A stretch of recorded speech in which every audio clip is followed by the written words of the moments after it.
सबसे पहले जम्मू कश्मीर के हवाले से बात होगी, जहां पर कि नतीजे सामने आने के बाद अब कांग्रेस ने एक कमेटी का गठन किया है, जहां पर केवल 6 सीटें कांग्रेस की झोली में आई थी और विधानसभा चुनाव में खराब प्रदर्शन के चलते अब यहां पर कांग्रेस द्वारा एक कमेटी का गठन किया गया है। 30 दिनों के भीतर ये कमेटी अपनी रिपोर्ट सौंपेगी और क्या कुछ कारण रहे कांग्रेस की इतनी बुरी हार के, उस पर समीक्षा की जाएगी। आपको बताते चले कि जिस तरीके से जम्मू कश्मीर में अब सरकार बन चुकी है और कांग्रेस जो है वो इस सरकार का पार्ट नहीं है, सिर्फ 6 सीटें कांग्रेस को यहाँ पर मिली थी, जिसके बाद की अब एक कमेटी का गठन किया गया है। अब हार की समीक्षा के लिए कमेटी बनाई गई है। तमाम बड़े नेता जो है इस कमेटी में शामिल रहेंगे और 30 दिन के अंदर अंदर ये कमेटी जो है वो अपनी रिपोर्ट साझा करेगी। क्या कुछ कारण रहे, किस तरीके से सभी समीकरण निकलकर सामने आए, इन तमाम चीजों को लेकर बात की जाएगी और तमाम बड़े आला अधिकारी जो है, जो नेता हैं, वो इस कमेटी का पार्ट है, जो कि 30 दिन बाद अपनी रिपोर्ट सौंपेगी। बिल्कुल, कांग्रेस जरूर नेशनल कॉन्फ्रेंस के साथ गठबंधन में है और नेशनल कॉन्फ्रेंस और कांग्रेस की सरकार इस वक्त जम्मू कश्मीर के अंदर है, लेकिन कांग्रेस का निजी जो परफॉर्मेंस देखा गया है जम्मू कश्मीर के अंदर वो बेहद ही यहां पर खराब नजर आ रहा है। सिर्फ और सिर्फ 6 सीटें कांग्रेस को प्राप्त हुई हैं। 32 सीटों पर कांग्रेस ने जम्मू कश्मीर के अंदर विधानसभा चुनाव लड़े थे, लेकिन 32 में से मात्र और मात्र 6 सीटों पर ही कांग्रेस जीत सुनिश्चित करते हुए नजर आई। अब इसको लेकर विधानसभा चुनाव को जो खराब प्रदर्शन कांग्रेस ने किया है उसमें एक कमेटी गठित की है और यह कमेटी जो है वो जम्मू कश्मीर के अंदर इन चुनावों की हार के पीछे क्या मुख्य कारण है, क्यों आखिर इतनी बड़ी हार कांग्रेस को यहां पर झेलनी पड़ी, उठानी पड़ी, उसको लेकर ये रिपोर्ट जो है ये कमेटी सौंपने वाली है। अगले 30 दिनों तक जो है ये कमेटी सौंपेगी। 30 दिन का समय लगभग दिया है और 30 दिनों के भीतर कमेटी सौंपेगी अपनी रिपोर्ट। पूरी रिपोर्ट तैयार होगी, जमीनी स्तर से जुड़े कार्यकर्ताओं के साथ बातचीत होगी कि आखिर इतनी बड़ी हार कैसे हुई। हालांकि कांग्रेस पहले से ही बैकफुट पर नजर आ रही थी। नेशनल कॉन्फ्रेंस के साथ मिलकर जो चुनाव लड़े थे उसके बाद विपक्ष ने लगातार जो है वो कांग्रेस पर निशाना साधा, खास तौर पर बीजेपी हमलावर होती हुई नजर आई और यही वजह है कि कांग्रेस जो है वो फिसलती हुई यहां पर नजर आई, मात्र 6 सीटों पर ही सिमट गई। शिफर, आपको बता दें कि कांग्रेस हाई पावर कमेटी की हार की जांच करेगी कि आखिरकार क्या कुछ कारण रहे और 30 दिन के अंदर अंदर जो है ये कमेटी अपनी रिपोर्ट साझा करेगी। आपको बता दें कि कांग्रेस को बुरी हार जम्मू कश्मीर में झेलनी पड़ी, क्योंकि सिर्फ मात्र 6 सीटें उनकी झोली में आई हैं। 32 सीटों पर उन्होंने चुनाव लड़ा, लेकिन फायदा उनको यहाँ पर ये हुआ है क्योंकि वो नेशनल कॉन्फ्रेंस के साथ अलायंस में थे। अब वो सरकार का पार्ट तो है, लेकिन मात्र 6 सीटों के साथ जो है वो सरकार का पार्ट बने हैं। लेकिन आपको बता दें कि जिस तरीके से खराब प्रदर्शन रहा है कांग्रेस पार्टी का जम्मू कश्मीर के विधानसभा चुनाव में, क्योंकि यहाँ पर दावे बड़े बड़े किए गए, बड़े बड़े चेहरे जम्मू कश्मीर में इलेक्शन कैंपेन के लिए आए, प्रियंका गांधी वाड्रा, साथ ही साथ राहुल गांधी और जो राष्ट्रीय अध्यक्ष है मल्लिकार्जुन खड़गे वो भी जम्मू कश्मीर पहुंचे थे। तमाम बड़े नेता यहाँ पर पहुंचे थे, लेकिन उसके बावजूद भी कोई अच्छा प्रदर्शन यहाँ पर कांग्रेस पार्टी नहीं कर पाई, जिसके बाद कि अब एक कमेटी का गठन किया गया है। हार की समीक्षा के लिए कमेटी गठित की गई है और ये कमेटी के जो सदस्य रहेंगे, सदस्य तमाम चीजों पर चर्चाएं करेंगे। एक सर्वे तैयार किया जाएगा कि आखिरकार जम्मू कश्मीर में कांग्रेस पार्टी को केवल 6 सीटें क्यों प्राप्त हुई हैं, क्योंकि 32 सीटों पर यहाँ पर चुनाव लड़े गए और नेशनल कॉन्फ्रेंस के साथ अलायंस पार्टनर भी थी कांग्रेस पार्टी, लेकिन कहीं ना कहीं हार का सामना कांग्रेस पार्टी को करना पड़ा। बिल्कुल, कांग्रेस को बीजेपी ने जमकर घेरा ही था, लेकिन बीजेपी के साथ साथ अपने ही सहयोगी दल यानी नेशनल कॉन्फ्रेंस ने भी कांग्रेस के प्रचार प्रसार पर सवाल खड़े किए थे।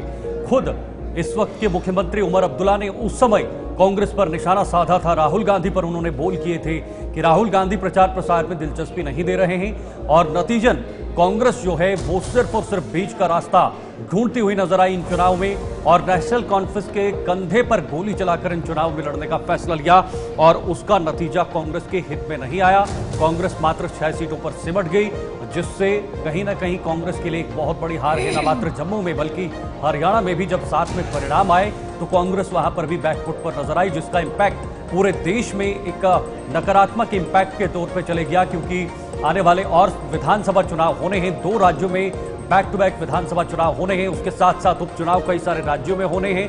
ये भी अब कांग्रेस के लिए एक बहुत बड़ी चुनौती है। महाराष्ट्र हो या झारखंड हो, वहां भी कांग्रेस अपना कैसे जो खोया हुआ वर्चस्व है उसको कामयाब करेगी, उसको दोबारा से लौटाएगी, ये उनके सामने एक बहुत बड़ी चुनौती है। लेकिन जम्मू कश्मीर की बड़ी हार को लेकर इस वक्त कांग्रेस के बीच मंथन जारी है। हाई कमेटी से लेकर प्रदेश स्तर की जो कांग्रेस है, उन दोनों के बीच तालमेल के साथ इस हार की जांच पड़ताल की जा रही है कि आखिर कहां पर कमी रही और किस कारण कांग्रेस एक मजबूत स्ट्रैटेजी, एक मजबूत रणनीति जम्मू कश्मीर के अंदर नहीं बना पाई, मात्र और मात्र बीच का रास्ता निकाला गया। बिल्कुल, आपको बता दें कि कांग्रेस ने जम्मू संभाग में मिली करारी हार के चलते अब मंथन शुरू कर दिया है और तमाम पहलुओं पर जो है वो चर्चाएं देखने को मिलेंगी। तो आपको बता दें कि इस खबर पर जानकारी देने के लिए हमारे साथ मुख्य प्रवक्ता जेकेपीसीसी रविंदर शर्मा, जो कि इस कमेटी के हेड भी हैं, इस कमेटी के अध्यक्ष हैं। रविंदर जी, बहुत बहुत स्वागत है आपका हमारे चैनल में और बहुत बहुत शुक्रिया अपना समय देने के लिए। रविंदर जी, आप सुन पा रहे हैं? चलिए, रविंदर जी तक अभी आवाज नहीं पहुंच पा रही है। दोबारा से हमारी टीम उन्हें जोड़ने की कोशिश करेगी, क्योंकि रविंद्र जी जो हैं वो मुख्य प्रवक्ता हैं कांग्रेस से, जम्मू कश्मीर से, और उनसे भी जानने की कोशिश करेंगे कि आखिर किस तरह से ये कांग्रेस पार्टी जम्मू कश्मीर के अंदर इस हार का आकलन करेगी, कैसे निचले स्तर तक पहुंचेगी, क्योंकि सबसे जरूरी बात बूथ स्तर तक पहुंचना, गांव-गांव तक पहुंचना, अपने कार्यकर्ताओं को सक्रिय करना, कार्यकर्ताओं को हर मौके पर, हर मोड़ पर अलर्ट रखना, यही कांग्रेस के लिए एक बहुत बड़ी चुनौती होने वाली है। तो फिलहाल जो 30 दिनों के भीतर कमेटी अपनी रिपोर्ट भी सौंपेगी, क्योंकि 30 दिनों तक ये आकलन होगा, हर जगह पहुंचेगी, कांग्रेस के कार्यकर्ता पहुंचने की कोशिश करेंगे, जमीन पर जांचने की कोशिश करेंगे। हालांकि ये गठबंधन से पहले भी खटास नजर आ रही थी। रविंद्र शर्मा इस वक्त हमारे साथ वापस लौट चुके हैं, मुख्य प्रवक्ता हैं जेकेपीसी से, उनसे भी बातचीत करेंगे। रविंद्र जी, बहुत बहुत स्वागत है हमारे साथ जुड़ने के लिए और शुक्रिया समय देने के लिए। रविंद्र जी, ये कमेटी बनी है क्योंकि कांग्रेस बहुत ज्यादा जो है वो पिछड़ गई है जम्मू कश्मीर के अंदर, मात्र 6 सीटों पर कांग्रेस सिमट गई। कैसे आप इस हार का आकलन कर पाएंगे? देखिए, बात यह है कि इसी के लिए तो मुझे दायित्व दिया गया है, पार्टी हाईकमान ने ट्रस्ट किया, उसके ऊपर हम जो है वो जरूर अपना दायित्व निभाएंगे।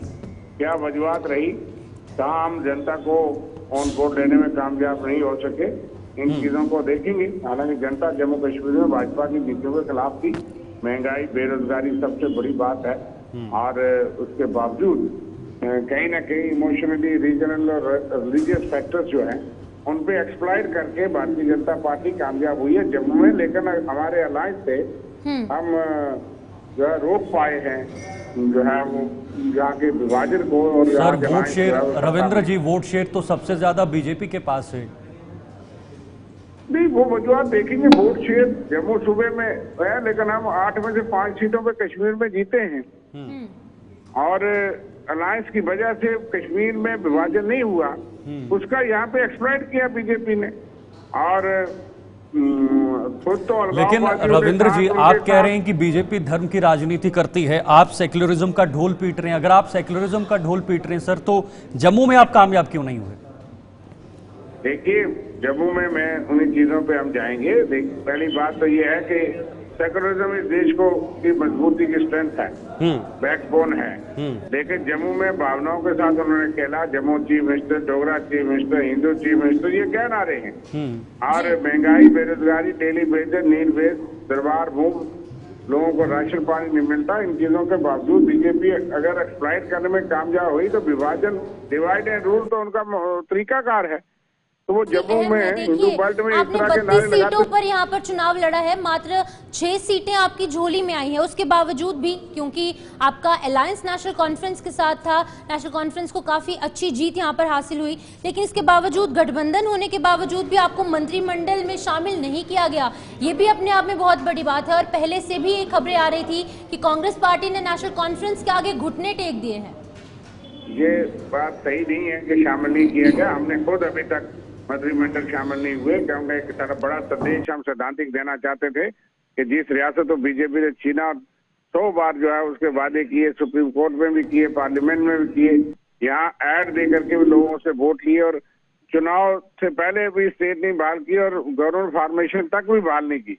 इसलिए हमने एक सैद्धांतिक जो है वो स्टेप लिया है, और हमारी सरकार है, कोलिशन गवर्नमेंट है, कोलिशन की जीत हुई है।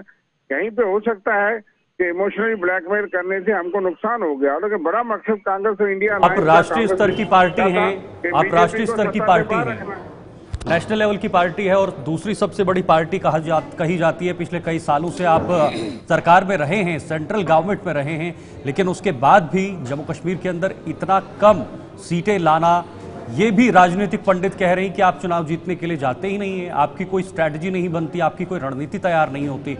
ना मात्र विपक्ष बल्कि अपने ही सहयोगी दल आप पर सवाल खड़े करते हैं। उमर अब्दुल्ला ने भी सवाल खड़े किए थे। ये हमारी स्ट्रेटजी थी जिसकी वजह से भाजपा बाहर रही। अगर हम अलग अलग लड़े होते और अब नेशनल कानून से अलायंस नहीं करते तो जरूरी थोड़ा कि इस किस्म का मैंडेट और इस किस्म के नतीजे आते। हो सकता है कश्मीरवादी में भी नुकसान हो जाता और भाजपा उन अलगाववादी दोस्तों के साथ मिलकर के इसमें कामयाब हो जाती कि यहाँ तोड़ फोड़ वाली सरकार बनाने। पहले भी तो उन्होंने बाप बेटा के खिलाफ नारे लगा के जम्मू से वोट लिए, बाद में गठबंधन कर दिया। और भाजपा तो चाहती थी वो किसी के साथ भी गठबंधन करने को तैयार है। नेशनल कॉन्फ्रेंस तो मेन स्ट्रीम पार्टी है, उनके अलावा भी ऐसे लोग जो जेलों में हैं, जो लोग कल तक पाकिस्तान समर्थक थे, उनके साथ भी सरकार उनके हाथ नाप करते थे और वो कहते थे कि हमने इंडिपेंडेंट खड़े किए। उन्हीं कैंडिडेट तो मात्र उनको मिले 47 में से। जो पार्टी 47 कैंडिडेट नहीं खड़े कर सकी वो क्या दावा करेगी? इसलिए हम बीजेपी को नहीं मानते। आपके लिए भौकाल बनकर सामने आया नेशनल कॉन्फ्रेंस का मैनिफेस्टो, जिससे आप बैकफुट पर नजर आए। चीजों की हम जांच करेंगे बैकफुट क्या है। ऐसा मैनिफेस्टो में कोई ऐसी बात नहीं थी। बीजेपी ने एक्सप्लॉइट किया कि शंकराचार्य मंदिर का नाम बदल देंगे, वो कर लेंगे। वो एक तो भावनाओं के साथ खेलने का प्रयास किया है। वो उन्होंने कोई वादा पूरा नहीं किया जी। और नेशनल कॉन्फ्रेंस अपनी पार्टी है, उनका अपना मैनिफेस्टो, हमारा अपना मैनिफेस्टो था। इसलिए कांग्रेस पे उसका क्या सवाल? रविंद्र जी, लेकिन यहाँ पर देखने वाली बात यह है, क्योंकि आप एक नेशनल लेवल की पार्टी हैं, उसके बावजूद भी आपको 32 में से मात्र 6 सीटें आपकी झोली में आई और आप इस कमेटी के अध्यक्ष भी हैं। क्या कुछ लगता है आपको, आपके पॉइंट ऑफ व्यू से किस तरीके से आप देखते हैं? इंडिया अलायंस को कांग्रेस पार्टी लीड कर रही है। हमने भाजपा के रथ को देश भर में रोका कि आज माइनॉरिटी की एक गवर्नमेंट पोशाकियों के सहारे चल रही है। कहीं ना कहीं आपकी पार्टी में एक स्ट्रॉन्ग लीडरशिप की कमी आप कह सकते हैं। हमारी स्ट्रांग लीडरशिप की वजह से आज जम्मू कश्मीर में तब्दीली हुई। इंडिया अलायंस के लीडर राहुल गांधी और खड़गे साहब उनके आने से। लेकिन राहुल गांधी पहले 2 फेजेस में जम्मू कश्मीर में इलेक्शन कैंपेन के लिए नहीं आए। आप ही के अलायंस पार्टनर ने तमाम सवाल खड़े किए थे कि जिस तरीके से नेशनल कॉन्फ्रेंस इलेक्शन कैंपेन कर रही है, कांग्रेस पार्टी कहीं ना कहीं बैकफुट पर नजर आ रही है। वो बातें उनके अपनी हैं, लेकिन राहुल गांधी जी हर जगह पहुंचे। वो पुंछ भी गए, वो बनान भी गए, वो कश्मीर भी गए, वो सोपोर जैसी जगह यहाँ पे मिलिटेंसी का गढ़ माना जाता है वहाँ भी गए, जम्मू सूबे भी आए। कहाँ नहीं गए? ये तो एक दुष्प्रचार है। राहुल गांधी जी की इतनी फैन फॉलोइंग है जम्मू कश्मीर में कि उनके कहने पे विभाजन नहीं हुआ और भाजपा अपने मंसूबे में कामयाब नहीं हुई। इसलिए कहीं उसका आपको नुकसान हो सकता है, लेकिन बॉर्डर काज में हम कामयाब हुए हैं। वो क्रेडिट राहुल गांधी और कांग्रेस नेतृत्व को जाता है। खड़गे जी खुद आए कई जगह, प्रियंका जी आई, इसलिए लोगों के कहने से शक थोड़ा हो जाता है। ठीक है रविंद्र जी, बहुत बहुत शुक्रिया तमाम चर्चाओं के लिए और तमाम जानकारी देने के लिए। यहाँ पर रविंद्र शर्मा जो कि प्रवक्ता हैं JKPCC के, और ये जो कमेटी का गठन किया गया है जिसमें कि हार का आकलन किया जाएगा, तमाम चीज़ों पर मंथन किया जाएगा, उसके अध्यक्ष भी हैं। अब देखने वाली बात होगी कि क्या कुछ रीजंस निकल कर सामने आएंगे।